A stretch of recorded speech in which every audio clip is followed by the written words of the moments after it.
A few months ago, I found out that I was pregnant. Felt like I wanted to make an abortion. It was unplanned, the way things happened. It's just, I was just scared. And I was saying to myself, I don't want this baby.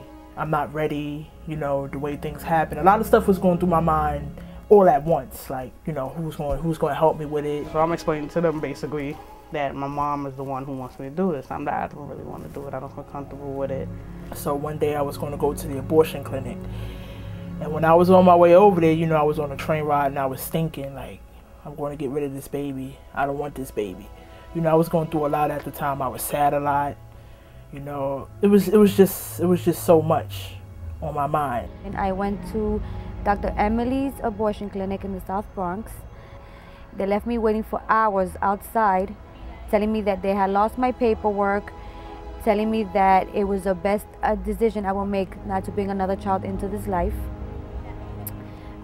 They gave me an appointment to come back on a Friday because I do work and it was impossible for me to do the procedure they wanted me to do. When I went back the next day, they had me actually waiting a couple of more hours outside.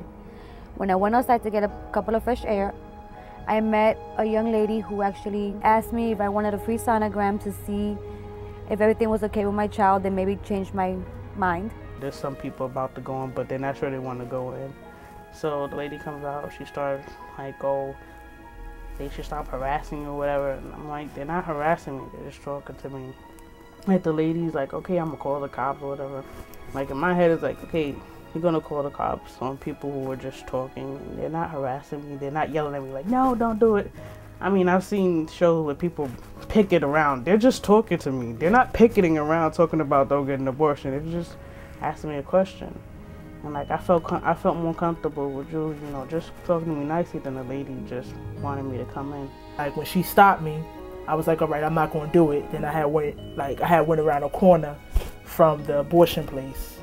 And then I had got on the phone, then I called a friend. And he was like, so what happened? Did you do it? I said, no, I ain't like how it happened.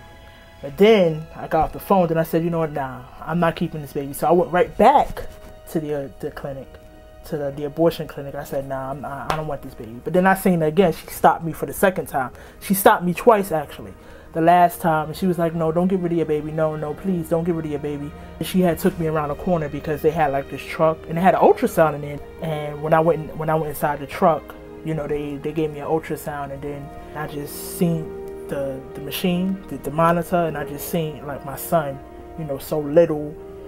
And then I said to myself, wow, I was going to really get rid of my baby and stuff like that. Like I was really going to get rid of this.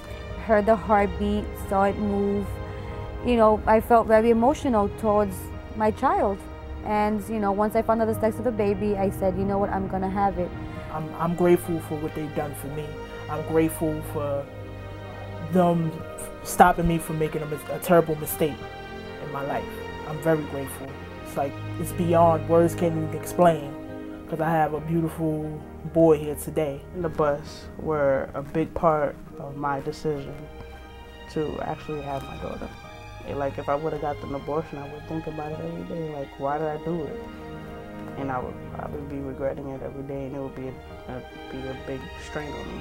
It really changed, the way of thinking and way of seeing the life. I thank them every day for making me change my mind.